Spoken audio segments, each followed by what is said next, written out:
Bismillahirrahmanirrahim. Alhamdulillahi rabbil alamin. Nahmaduhu wa nasta'inu bihi wa nasta'dihi wa nastaghfiruh.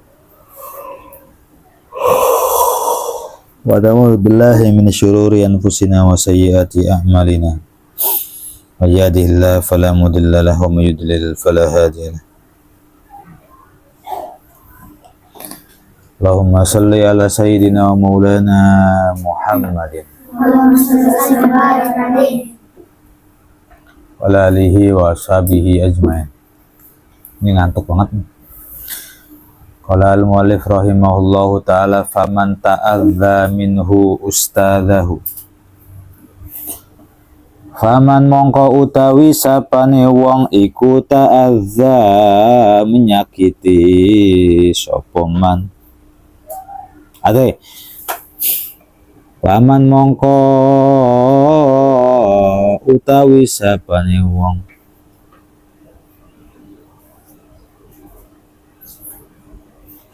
iku ta'adza menyakiti sapa man. Jadi gini, paman mongko utawi sapane wong iku ta'adza sakit hati. Iku ta'adza sakit hati minhu kronoman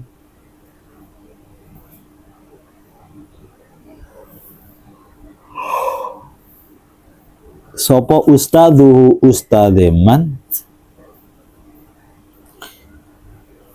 yuhramu mongko den alang-alangi opo barokatul ilmi keberkahane ilmu wala yantafi'u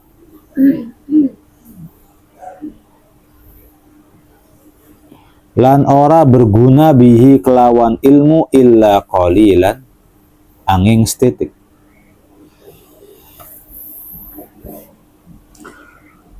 Sebab barang siapa yang ustadznya atau gurunya itu menjadi sakit hati karena muridnya, maka ilmu yang akan diperoleh oleh muridnya itu tidak akan berkah,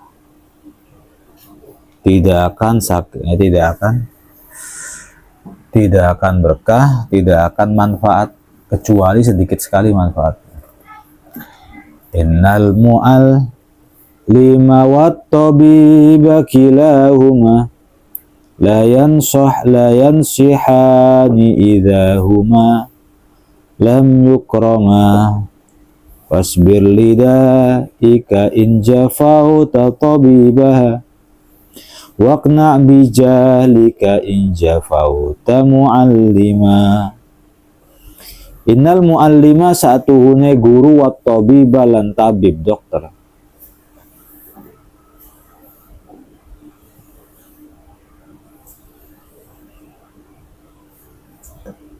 iku kilahuma utawi karo-karoane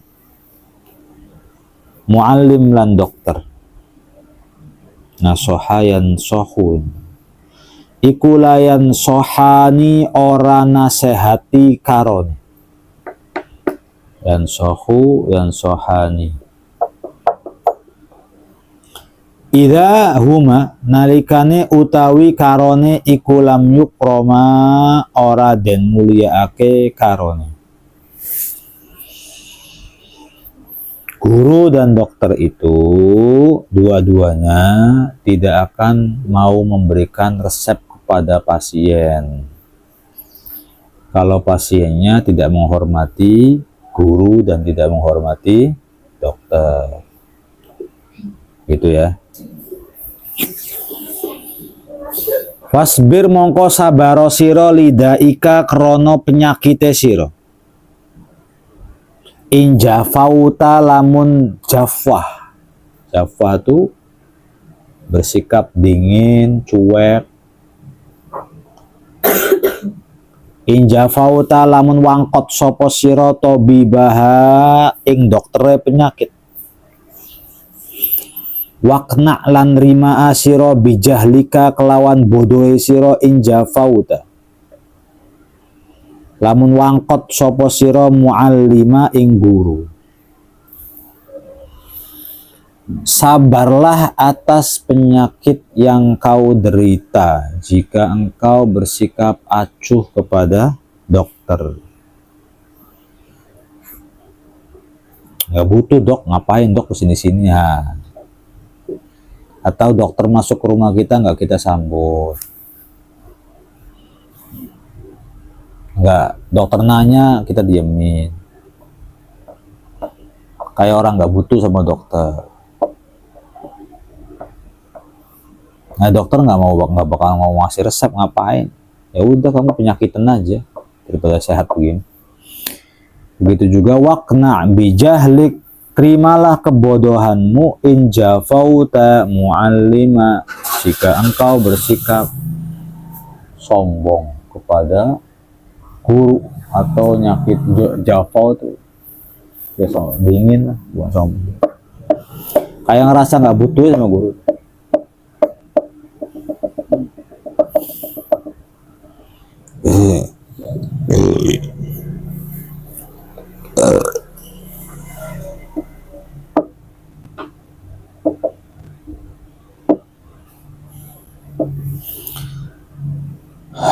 Wa hukiyalan dan cerita ke opo annal khalifata saatuhune sang raja Harun ar-Rasyid, rupane Harun ar-Rasyid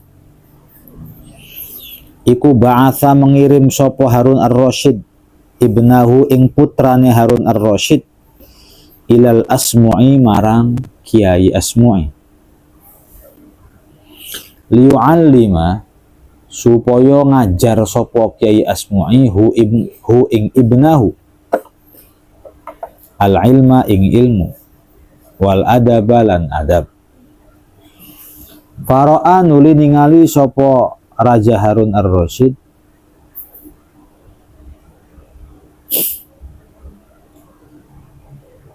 hu ing ibnahu hu ing Asmu'i yauman ing dalam sijidina iku yatawaddau wudu sopo Imam Asmu'i wa yaghsilu lan basuh sopo Imam Asmu'i rijlahu ing sikile Asmu'i wa ibnul khalifat lan hale utawi anake khalifah iku yasubbu menuangkan sopo ibnahu alma'a ing banyu ala rijlihi ing atase sikile Imam Asmu'i.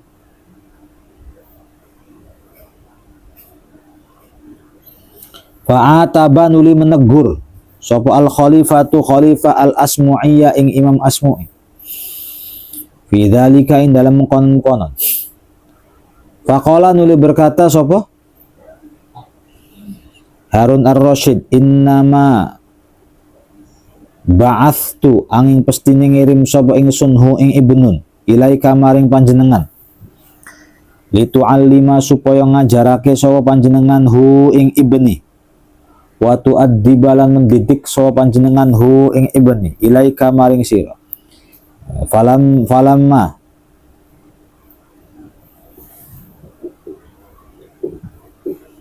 falimadza nuli krana apa lam ta'mur ora merintah sapa panjenengan hu ing ibni biaya subba kelawan nyento nuwangake sapa ibni alma'a ing banyu bi ihdayadaihi kelawan salah sijine tangan lorone ibni wa yaghsilu lan basu sapa ibni bil ukhra kelawan tangan kang meneh rijlaka ing sikile panjenengan. Ini sekelas ada cerita. Jadi ada cerita dan ini kelasnya kelas presiden. Bukan kelas RW, bukan kelas RT, bukan kelas karyawan. Dulu ada seorang khalifah namanya Harun ar-Rasyid. Kalau Harun ar-Rasyid itu berarti masuknya di Bani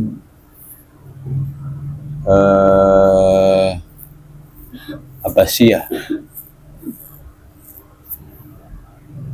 Jadi Harun ar-Rasyid itu, Raja Harun ar-Rasyid itu menitipkan anaknya kepada Imam Asmu'i. Mondok. Raja ya, Raja Harun ar-Rasyid menitipkan putranya kepada Imam Asmu'i, Ustadz atau Kiai Asmu'i, mondok. Suatu ketika ngebesuk menengok anaknya. Tiba-tiba sang raja melihat Imam Asmu'i lagi wudhu, lagi ngebasuh tangan dan kakinya. Cuman yang menuangkan anaknya sang raja, gitu. Yang nuangin anaknya sang raja, yang ngebasuh mah tetap sang guru. Fa'atabal Khalifah al-Asmu'i. Kemudian Raja Harun ar-Rasyid menegur sang guru, menegur gurunya atau Imam Asmu'i. Faqala, Raja Harun ar-Rasyid mengatakan, inna ba'athuhu ilaika litu'allimahu wa tu'addibahu. Wahai Imam Asmu'i, aku menitipkan anakku di sini agar engkau ajarkan dia akhlak, agar engkau ajarkan dia adab. Falimadza lam ta'murhu bi ayyasubbal ma'a bi ihda yaday. Lalu kenapa engkau biarkan anak saya tidak menuangkan, ya, tidak menuangkan. Lalu kenapa engkau biarkan anak saya? Lalu kenapa engkau tidak memerintahkan anak saya menuangkan air dengan salah satu tangannya dan membasuh dengan tangan yang lain? Paham nggak begitu? Maksudnya Raja Harun ar-Rasyid itu jangan cuma nuanginya aja, sekalian diusapin tangannya, diusapin kakinya, sama anak saya aja. Nah, banyak nih wali santri yang alumni pesantren, ngerti khidmah.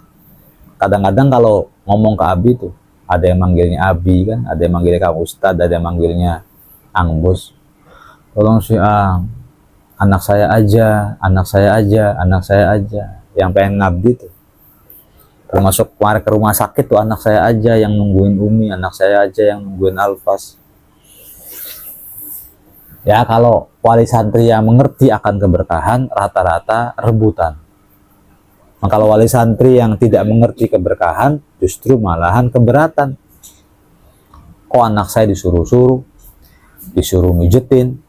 Nah, ya karena keterbatasan pengetahuan tentang keberkahan. Ya mungkin nggak ngaji taklim, mungkin nggak ngaji adabul alim, mungkin nggak ngaji adabul suluk, nggak ngaji. Gimana mau tahu? Setahunya orang tua yang paling berhak atas anakku adalah aku. Ya, setahunya orang tua itu begitu. Maka dari itu kitanya jangan sampai ilmunya terbatas. Nanti Abi mah beneran, Abi mah kalau nanti emas atau A mondok, Abi mah pasrahin semuanya kepada gurunya, total. Gak pengen ikut-ikutan lagi. Paling ngasih biaya, ngasih jajan, melaksanakan uang SPP, kewajiban-kewajiban. Tapi mau diatur kayak apa aja. Apa kata gurunya sudah. Mau pindah kemana terserah gue. Mau dinikahkan siapa terserah gue. Mau terserah gue. Kepasrahan kita sebagai orang tua kepada guru itu justru yang akan cepat memanggil keberkahan anak. Anak tuh jadi ngerti adab, ngerti akhlak, ngerti sopan santun. Wes, Abi akan ngasih tahu kepada Egas, pada Alfas, itu ahqal haqqi haqqal muallim. Wa aujabahu hifdan ala kulli muslim. Mas, manusia yang paling harus engkau prioritaskan dan engkau unggulkan bukan Abi dan Umi, tapi guru. Abi akan berkata demikian. Jangankan nanti, sekarang aja udah ngomong begitu. Sekarang udah ngebisikin A, ngebisikin Mas begitu. Biar pasrah sama gurunya. Nanti Abi akan kecipratan manfaat. Ya bukan Abi aja, kayak yang alumni-alumni Yaman kayak Ustadz Danu tuh begitu. Ustaz Danu kan alumni Yaman, nitipin ada adiknya di sini. Nah, kalau manggil Abi ya bus-bus saja karena Abi adik kelas. Tapi meskipun manggil Abi namanya aja karena adik kelas, itu takdim dan ikromnya serta taslimnya, kepasrahannya total banget itu. Ustaz Danu tuh, adabnya tuh bener-bener kayak kepake banget adabnya tuh. Ya adiknya namanya Fulan lah. Fulan, kamu tuh yang nurut sama Abi.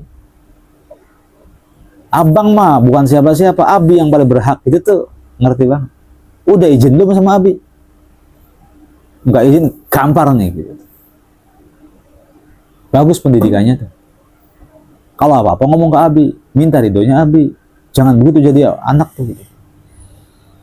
Ya, abang cuma ngasih duit ke kamu, abang ngasih ini kamu jangan suka nge-branding gurunya. Kalau orang tua suka nge-branding gurunya, otomatis gurunya pun akan nge-branding orang tua.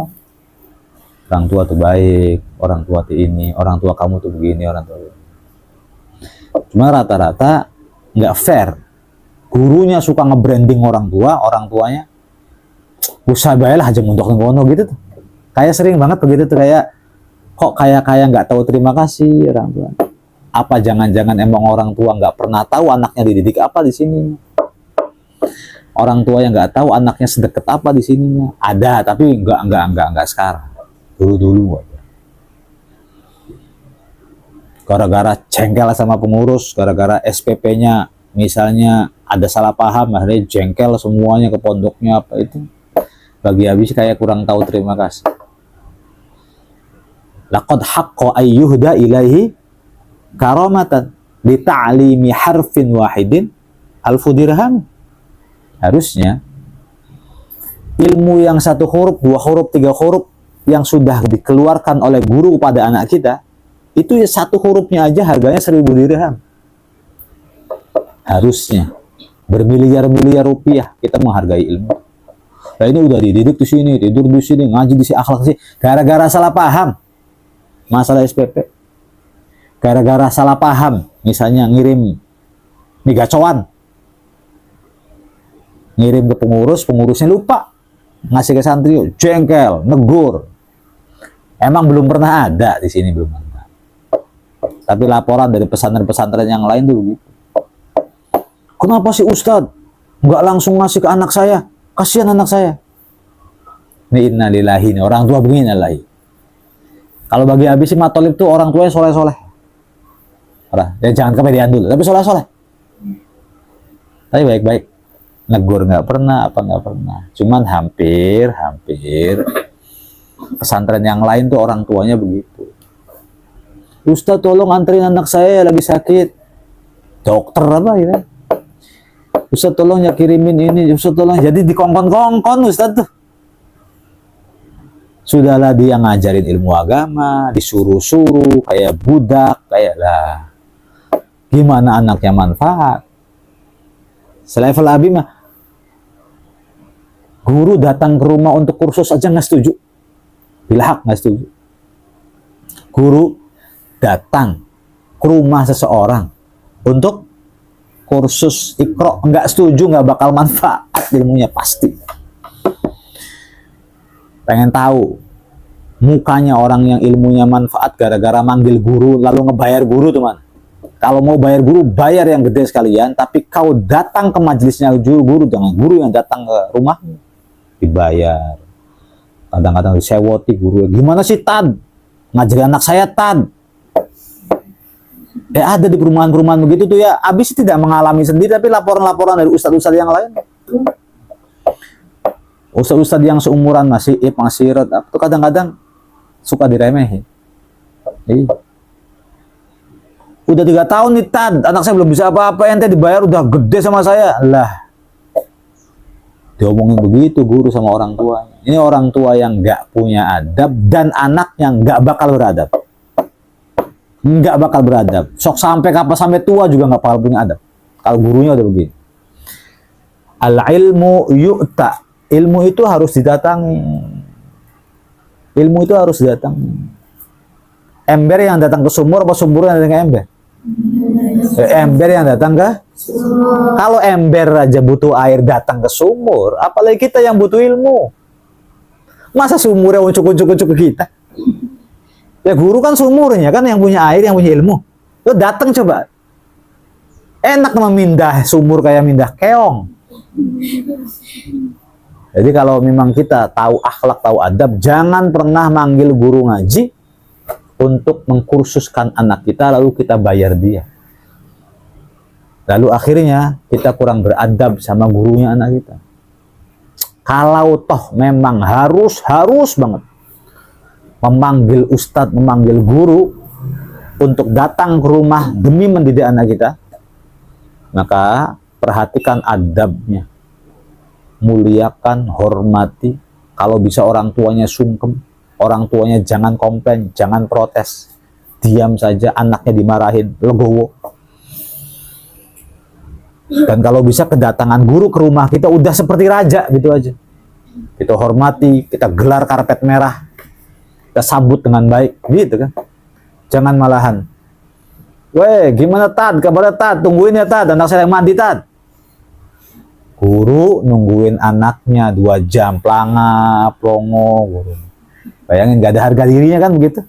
Iya. Kalau kita sudah membuat guru anak kita tidak berharga dan kurang ada harga dirinya, pasti nggak bakal manfaat. Ilmunya nggak bakal manfaat. Maka jangan manggil-manggil guru ke rumah kita. Kitanya datang rumah guru. Atau kalau gurunya datang ke rumah kita, gelar karpet merah gede-gedean. Hormati. Kita sebagai orang tuanya ikut cium tangan. Ikut hormati dia. Ikut agungkan dia, ikut muliakan dia, ngasih amplopnya jangan tanggung-tanggung. Habis makan nih, habis apa? Ngaji, sediakan makan, ada anggurnya. Begitu cara menghormati ahlul ilmi. Jangan kayak kuli bangunan yang datang ke rumah atau servis galon, servis kompor, datang asal datang, udah dibayar. Beda ini antara benda, alat sama ilmu tuh beda. Ilmu itu nur, cahaya, sesuatu yang luhur, yang ada di atas kepala nih. Apalagi adab dan akhlak, kau bayar begitu saja dengan murah-marah yang gak bakal manfaat. Gak bakal manfaat sampai kapan aja. Habis sih kalau jadi orang tua tuh pasrah, emas, mengembara ilmu yang jauh. Ikut guru apa? Abis sih pengen cari dulu guru yang benar pastinya gitu kan. Gak mungkin sembarangan wong. Guru silat aja nggak nanti lah. Guru tak latih dikit, abi akhlak ya ada, abi cocok apa enggak ini. Waroknya, hati-hatinya ini, syafakohnya, punya belas kasihan, bijaksananya tak ukir. Ya nyari guru setahun 2 tahun. Sebenarnya sampai sekarang belum nyari guru. Harusnya mulai dari sekarang, waktunya belum ada gitu tuh. Abi misalnya udah ada cocok nih, guru ada di pleret, Abi nih cocok sama ceramahnya dia apa, baik nih kelihatannya tapi kan, Abi samperin ke rumahnya, datang setiap minggu salaman atau apa, sowan, diskusi apa dan sebagainya. Ada pengajian nggak Pak Ustadz? Ada.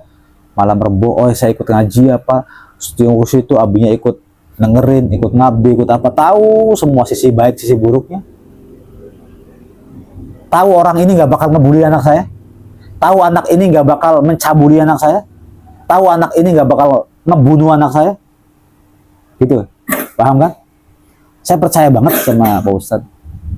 Sudah setahun membangun kepercayaan. Tahu yang dia tidak sukai. Tahu yang dia sukai apa. Tahu yang bikin kecewa apa. Tahu yang bikin marah apa. Habis standarkan semua. Percaya. Namanya manusia, ada kelemahan dan kekurangan. Saya terima semua kurangan kelemahannya. Saya masukin anak saya ke dia.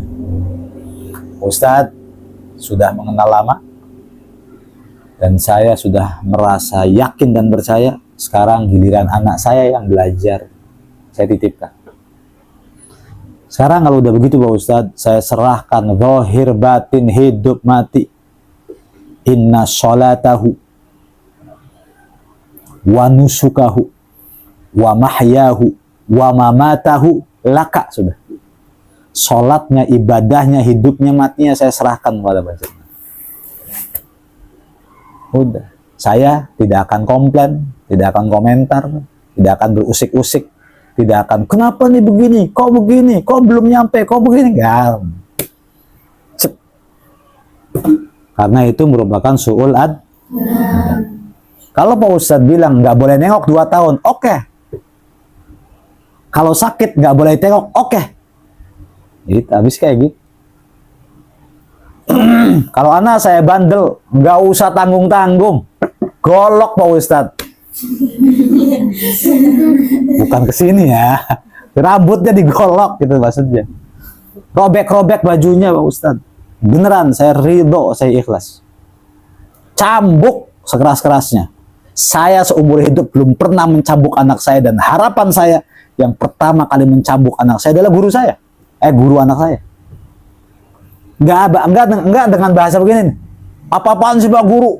Saya orang tuanya saja. Gitu. Orang tuanya saja yang melahirkan dia, yang ngasih makan ke dia, itu nggak pernah nyentuh pipi dia. Pak Ustadz berani-beraninya. Kan zaman sekarang begitu. Iya kan? Ngerasa orang tua tuh paling wah, paling hebat. Baru belajar tentang birrul walidain. Baru belajar sampai kelas 3 SMA, SMP. Wala taqul lahuma uffin wabil walidaini ihsana. Baru belajarnya ke situ. Belum belajar lebih dalam bagaimana haknya guru, haknya orang tua. Gak ngerti orang tua begitu. Nabi begitu. Dia bener-bener ta'ziman wa ikraman. Lah, kenapa Abi yang bukan siapa-siapa aja begitu? Ya karena Raja Harun ar-Rasyid yang sekelas raja aja tuh begitu. Sekelas raja, bro. Paham kan? Abi siapa? Abi itu siapa?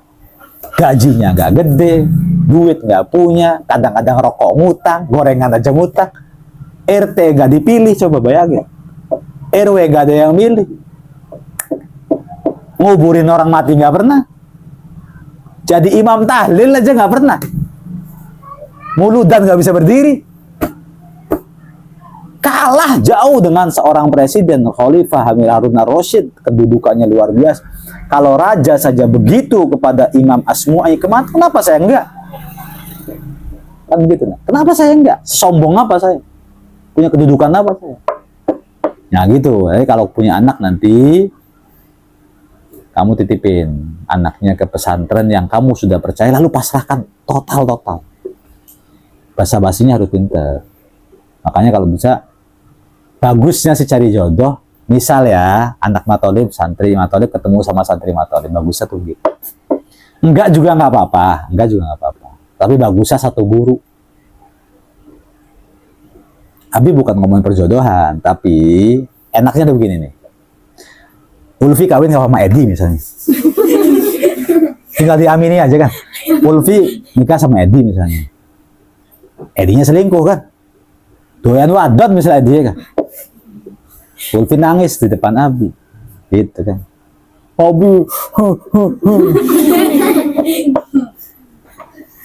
Bawa ke Abi, bawa teh sama gula. Ulfi jangan kosongan aja. Teh sama gula. Oh, ke Kiai aja. Enggak apa-apa. Abi sih kamu nggak ngasih apa-apa, seneng malah.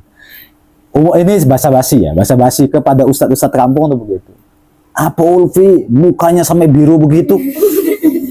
Digebugin kamu. Gua Abi, Mas Edi Abi, saya lihat chat-chatannya sama perempuan, mau ini kirim-kiriman foto, kirim video apa. Telepon. Gitu. Dia Abi ada apa? Sini. Gitu. Enak kan Edi kan? Enak. Begitu Edi datang, hidungnya Abi tarik. Lagi-lagi nggak? Ya Abi, maaf Abi, nggak lagi-lagi. Nah, enak ya, awas lagi-lagi. Serius. Abi rajam kamu lagi. Beres. Begitu juga kalau Ulfinya nakal, dia yang ngadu. Ulfi, ya Allah, Abi sekarang sudah kredit motor, kredit ini, ngambil uang, ngambil ini. Jualan rujak tapi dikreditin Abi. Panggil, tazir lagi. Jadi enak marahinya. Tapi kalau Ulfi, jodohnya sama Eko. Kamu kenal Eko? Oh, Abi aja nggak kenal. Ulfi jodohnya sama Eko misalnya. Abi nggak kenal namanya Eko ya. Siapa namanya? Eko Abi. Oh, orang mana? Pesantren di Buntet. Ya. Ulfi sesadu sama Abi nangis. Kenapa Ulfi? Itu suami saya Abi, Mas Eko mainan dukun pesugihan apa keder. Coba Abi mau bisa berbuat apa coba? Iya nggak? Nggak bisa berbuat apa-apa. Mas saya pengen Eko. Enggak, dia nggak kenal Abi. Nggak mungkin dia hormat sama Abi. Kalau dia nggak kenal Abi, nggak hormat Abi, bagaimana dia akan bisa nerima teguran dan nasihat? Begitu kan logikanya. Tapi kalau misalnya kamu anak santri putri, jodohnya santri putra, nikah, enak negurnya. Negur dua kan setiap orang tuh nikah harus punya hakim. Nah,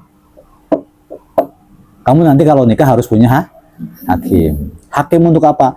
Untuk menyelesaikan masalah saya dan suami. Barangkali nanti ada masalah. Kalau nggak ada masalah, alhamdulillah klinis. Ibaratnya kamu punya dokter pribadi, punya hakim pribadi.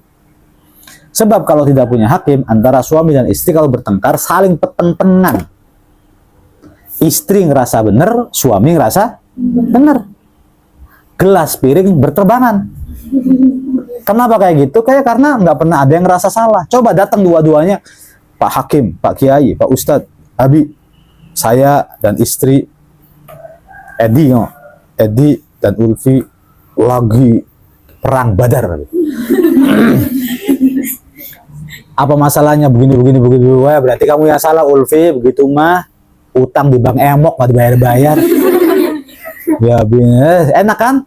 Coba kalau bukan Abi yang ngomong, Edi yang ngomong utang bank emok, kue kayak gini nih. Ulfi ngomong, ya kamu mainan burung terus setiap hari, kerjanya main gape terus, mancing terus kayak kan? Ya, kalau disalahin tuh, suami nyalahin istri, nanti istri nyalahin suami lagi, mah.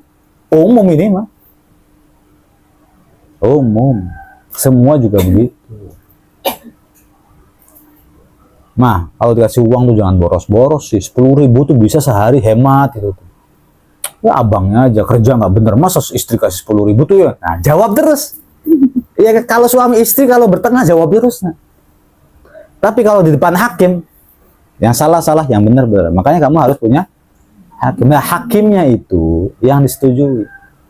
Nah, sebelum Mas Sonip itu nikah sama Mbak Omah itu, Mbak Omah ngaji dulu sama Abi. Kumpul dulu, ngaji faraid, ngaji apa ini, diajarin dulu sama Abi. Oma meskipun singkat, Abi yakin apa ya udah Oma. Oh, buktinya nurut di sini. Enak tuh jadinya. Dan Abi nggak pernah intervensi sama sekali. Terus tanya masih, nanya-nanya nggak, uang ada berapa? Nggak berani Abi. Masuk kamarnya nggak pernah Abi. Biarkan kebahagiaan masing-masing.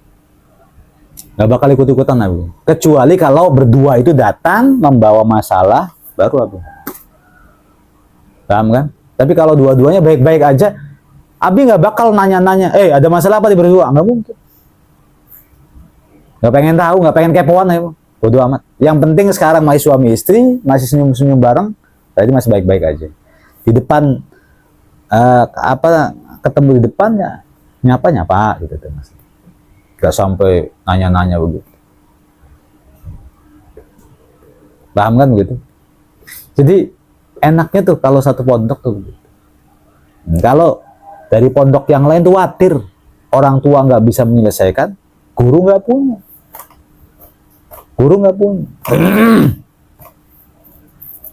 Ya kalau kamu jodohnya pondok pesantren lain, ya coba dipraktekin kayak Mas Sonip, Mbak Omah ngaji dulu suaminya. Bang, ngaji dulu sama ustadz saya di pondok setengah tahun pengen tahu sikapnya, akhlaknya bagus nih, baru nikah. Nanti kalau ada apa-apa tuh enak. Nah, karena hidup tuh pasti ada apa-apa, antara suami dan istri pasti ada perbedaan. Selama perbedaannya kecil, atasi sendiri. Tapi kalau perbedaannya sudah gede, ya harus diatasi sama orang. Begitu ya, dalam ranah pernikahan gitu. Jadi usahakan Ya kalau bisa, kalau nggak bisa nggak apa-apa. Yang mondok dimanapun, misalnya mondok di Lirboyo, kalau bisa kiai suami orang Lirboyo gitu loh maksudnya. Suami orang Lirboyo, kalau bisa. Biar enak, sowan sama kiainya, ada masalah ngomong sama kiainya. Bisa ngatasin, bisa mengklirkan, bisa jadi hakim yang adil, tidak berpihak, tidak apa.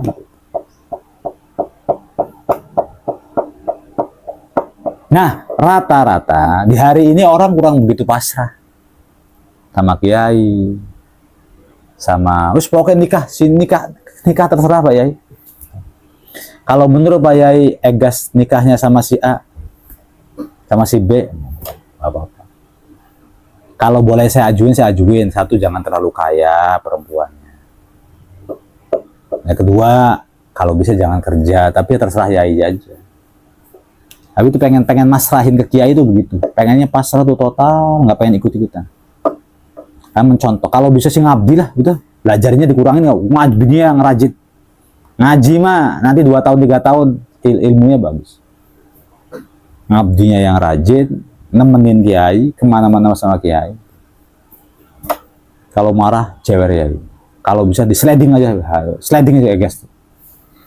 Kalau waktunya ngaji kok latihan Mahatma, sliding aja sekalian. Ya pengen ngomong gitu sama kiai itu, gemes pengen nitipin banget. Cuman kan belum waktunya sekarang. Abi lagi nyari guru dulu. Abi bukan nyari pondok dan brosur nah. Cuman ada pandangan beberapa pondok sih kayak Dalwa aja apa ya. Bagus sih kalau menurut Abi. Tapi sekarang sih lebih ke nyari guru Abi. Nyari guru yang sejati. Gak apa-apa dia nggak punya santri juga. Nggak punya pondok, nggak punya santri. Yang penting antara guru dengan santri tinggalnya beda kamar, beda ruang, gitu. Jangan satu kamar, satu ruang, satu kamar mandi ya salah. Ya santri punya itu. Nah, pengennya si Abi ke Menggu kan nggak ada santri sama sekali. Nggak apa, Abi udah percaya sama Kiai Ahmad. Ya Menggu ya, wah takut tapi. Nah, sendirian kan di sana. Oh obrong apa? Tapi Abi sih sebenarnya ada cocok, cuman merayu egasnya aja tuh. Nggak apa jadi santri kemana-mana ke Bedakarep apa wis. Pasrah total. Saya tuh pengen nitipin anak saya kepada seorang guru jadi ahli ilmu gitu. Wallahu a'lam.